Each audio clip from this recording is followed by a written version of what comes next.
આગામી 7 દિવસ વરસાદને લઈને આગાહી કરાઈ છે। 16 જૂન સુધી વરસાદને લઈને હવામાન વિભાગે આગાહી કરી છે।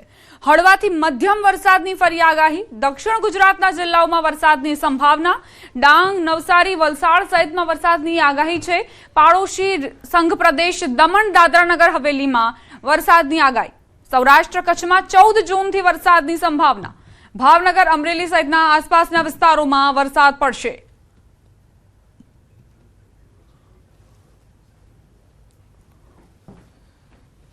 इसमें 10 से लेकर 16 जून तक हल्का से मध्यम बरसात का संभावना रहेगा। मेनली आपका गुजरात रीजन का साउदर्न डिस्ट्रिक्ट्स तापी, डांग, नवसारी, वलसाड, दमन दादरा नगर हवेली। अगले 3 दिन तो ऐसे रहेगा। उसके आगे थोड़ा सा बरसात और भी ज़्यादा एरिया में हल्का से मध्यम बरसात का संभावना बढ़ेगा गुजरात रीजन में। और सौराष्ट्र कच्छ में अगले डे 5 से आइसोलेटेड प्लेसेस में बरसात होने का संभावना रहेगा हल्का से मध्यम। वो भी आपका भावनगर, अमरेली इसके आसपास जो एरियाज है इसमें आपका सब लाइट टू मॉडरेट हल्का से मध्यम बरसात होने का संभावना रहेगा। आगामी 7 दिवस तापमान में कोई फेरफार नहीं थाय। दरियाकांठे 15 થી 20 કિલોમીટરની ઝડપે પવન ફૂંકાશે। દરિયાકાંઠાના વિસ્તારોમાં દક્ષિણથી પશ્ચિમના પવન ફૂંકાશે। उच्चतम तापमान का बात करें तो कोई तापमान में बड़ा बदलाव नहीं रहेगा। कोस्टल क्षेत्र में हवा अभी जो पवन का दिशा है दोनों उत्तर गुजरात और दक्षिण गुजरात का जो तटीय क्षेत्र है मेनली दक्षिण पश्चिम दिशा से पवन चलने का स्थिति रहेगी। अमदावाद में वादळछाયું आकाश रही શકે। अमदावाद में 42 डिग्री सुधी तापमान રહેવાની संभावना। आज સૌથી વધુ તાપમાન અમદાવાદમાં નોંધાયું છે। અમદાવાદમાં 42 ડિગ્રી, ભાવનગરમાં 41.6 ડિગ્રી તાપમાન નોંધાયું। ગાંધીનગરમાં 41.6 डिग्री, सुरेंद्रनगर में 41.3 डिग्री तापमान रहू। अहमदाबाद में आज जो पूर्वानुमान दिया गया है जनरली क्लाउडी स्काई दिया गया है और जो अधिकतम तापमान है 42 डिग्री सेंटीग्रेड के आसपास रहने का पूर्वानुमान दिया गया है। सबसे ज़्यादा तापमान जो आज रिकॉर्ड मिला है अहमदाबाद में 42 डिग्री सेंटीग्रेड, भावनगर में 41.6 डिग्री सेंटीग्रेड, गांधीनगर में 41.6 डिग्री सेंटीग्रेड और सुरेंद्रनगर में 41.3 डिग्री सेंटीग्रेड, बीबी नगर में 40.9 डिग्री सेंटीग्रेड, गांधीनगर में 41.5 डिग्री सेंटीग्रेड। અંબાલાલ પટેલની પૂરવાળી આગાહી। દક્ષિણ ગુજરાતમાં ભારે વરસાદ વરસી શકે છે। 23 થી 26 જૂન વચ્ચે ભારે વરસાદ પડી શકે છે। દક્ષિણ ગુજરાતમાં પૂર આવવાની શક્યતા। ગુજરાતમાં ચોમાસાનો પ્રારંભ થશે।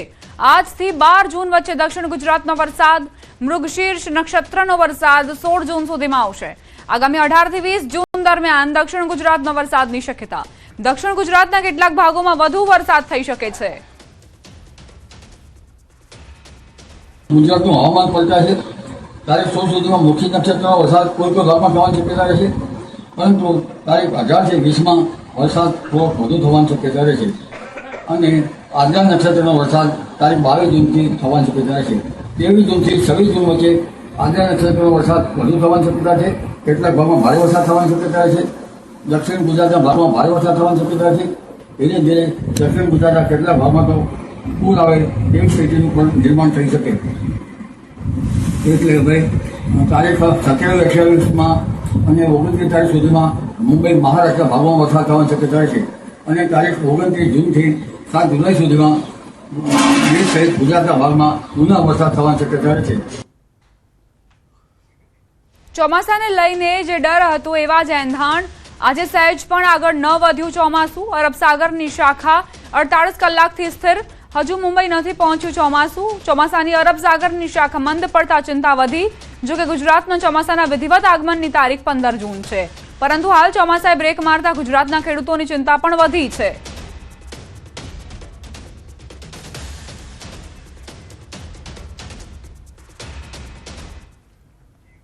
Ahmedabad Mumbai bullet train project જે પ્રધાનમંત્રી મોદીનો ડ્રીમ પ્રોજેક્ટ માનવામાં આવે છે, હવે વાસ્તવિકતા તરફ ઝડપથી આગળ વધી રહ્યો છે। દેશના 2 મહાનગરોને હાઈ સ્પીડ ટ્રેન દ્વારા જોડવાનો આ પ્રોજેક્ટ આધુનિક પરિવહન યુગનું પ્રતીક બનશે। વલસાડના સાંસદ અને ભાજપના પ્રદેશ સહપ્રવક્તા ધવલ પટેલે વાપી બુલેટ ટ્રેન સ્ટેશનની મુલાકાત લઈને કામગીરીની સમીક્ષા કરી।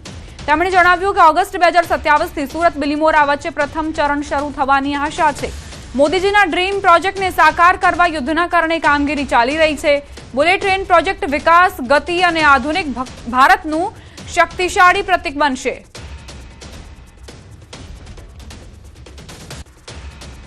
પહેલું સેક્શન સુરતથી બિલ્લીમોરા આપણો સરકારનો ટાર્ગેટ છે કે 15મી ઓગસ્ટ 2027ના પહેલા ચાલુ કરીએ અને પછી બીજું સેક્શન સુરતથી વાપી સ્ટાર્ટ થશે. તો આ પૂરા વિસ્તારની અંદર જે આપણા લોકો ટ્રાવેલ કરે છે એમને ટ્રાવેલમાં પણ એકદમ એમને સેફટી મળશે. આ જ રીતે મોદી સાહેબ પૂરા દેશભરમાં આ રીતના કનેક્ટિવિટી થાય ને દેશનો વિકાસ થાય એના માટે હંમેશા તત્પર છે. અમદાવાદ મેટ્રો રેલ પ્રોજેક્ટને લઈને મોટા સમાચાર પ્રાપ્ત થઈ રહ્યા છે. ફેઝ 2A ને મંત્રીમંડળે મંજૂરી આપી. કોટેશ્વર રોડથી એરપોર્ટ કોરિડોરના ફેઝને મંજૂરી. ફેઝ 2A કાર્યરત થતા મેટ્રો રેલ નેટવર્કમાં વધારો થશે. અમદાવાદ ગાંધીનગરમાં 77.63 કિલોમીટર સક્રિય મેટ્રો રેલ નેટવર્ક હશે. ફેઝ 2A માં પ્રથમ આશ્રમ રોડ, કોટેશ્વર પ્રાચીન મંદિર સ્ટેશનોનો સમાવેશ થશે. સાબરમતી નદી, સરદારનગર અને એરપોર્ટનો સમાવેશ. પ્રોજેક્ટ માટે અંદાજિત 2169 કરોડનો ખર્ચ થશે.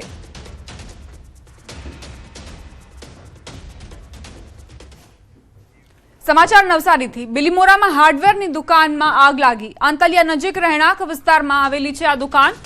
શ્રી વિનાયક હોમ્સ એપાર્ટમેન્ટમાં આવેલ દુકાનમાં આગનો બનાવ. આગ લાગતા અફરાતફરી મચી. બિલીમોરા નગરપાલિકાના ફાયર ફાઇટર ઘટના સ્થળે પહોંચ્યા. આગને ઓલવવાના પ્રયત્નો શરૂ કરાયા છે. હાર્ડવેરની દુકાનમાં આગ લાગી, જેને જોતજોતામાં વિકરાળ સ્વરૂપ ધારણ કર્યું. આસપાસના જે વિસ્તારના લોકો છે તે એકત્રિત થઈ ગયા. ફાયર વિભાગને જાણ કરવામાં આવી છે. ફાયર વિભાગના જવાનોએ આગને ઓલવવાની કામગીરી શરૂ કરી છે. અમદાવાદ મ્યુનિસિપલ કોર્પોરેશનને બોમ્બથી ઉડાવી દેવાની ધમકીનો મામલો. બોમ્બ સ્ક્વોડની ટીમ દ્વારા તપાસ કરતા કોઈ શંકાસ્પદ વસ્તુ નથી મળી, જે બાદ તંત્રે રાહતનો શ્વાસ લીધો છે. ફરી એક વખત ધમકીનો આ સિલસિલો શરૂ થયો છે. મ્યુનિસિપલ કોર્પોરેશનને બોમ્બથી ઉડાવી દેવાની ધમકી આપવામાં આવી. બોમ્બ સ્ક્વોડની ટીમ દ્વારા તપાસ કરવામાં આવતા કોઈ શંકાસ્પદ વસ્તુ નથી મળી, જે બાદ પ્રશાસને રાહતનો શ્વાસ લીધો છે. પરંતુ અહીં જરૂરી એ છે કે આખરે આ જે ધમકીભર્યા મેલ કરવામાં આવે છે તે કયા આઈપી એડ્રેસથી કરાય છે. વારંવાર કેમ આ જ પ્રકારની મોડસ ઓપરેન્ડીનો ઉપયોગ કરીને જે આરોપીઓ છે તે અફરાતફરીનો માહોલ સર્જે છે.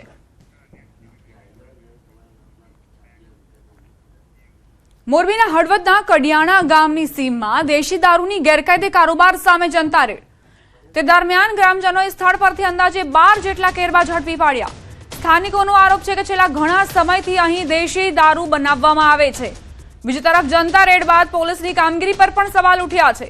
જો જનતા ત્યાં પહોંચી શકતી હોય તો આખરે પોલીસ શું કરી રહી હતી? શું અહીં પોલીસ આ બુટલેગરો પાસેથી હપ્તા વસૂલે છે એટલે કોઈ કાર્યવાહી નથી કરી રહી? કડિયાણા ગામની સીમમાં દેશી દારૂ ઝડપાયો છે. આ ગેરકાયદે કારોબાર ઝડપાયો છે.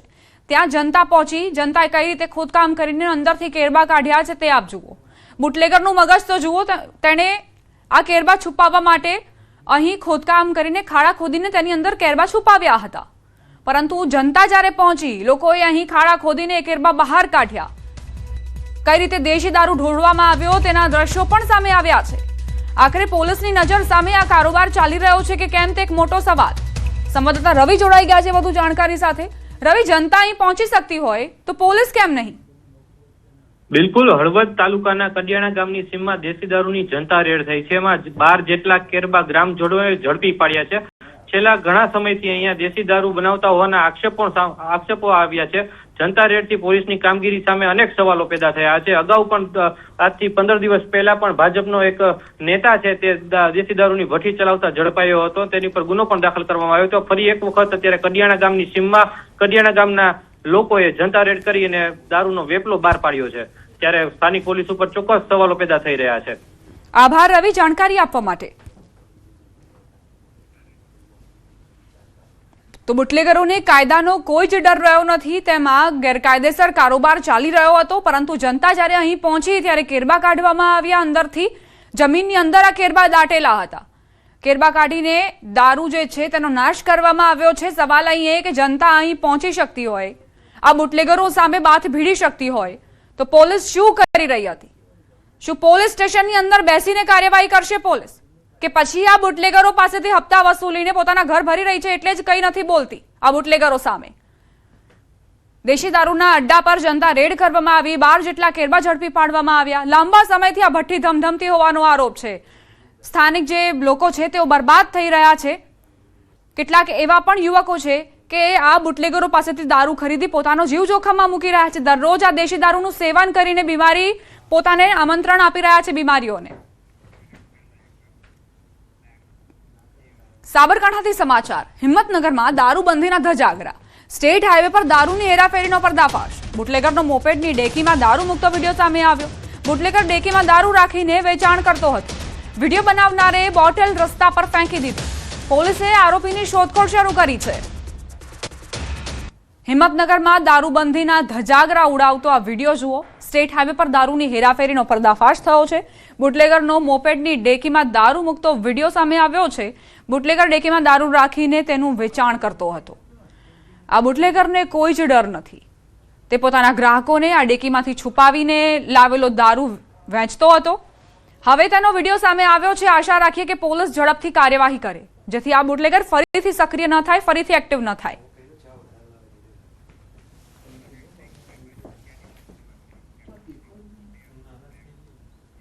હવે આગળ વાત ભૂતિયા ડેમોલેશનની।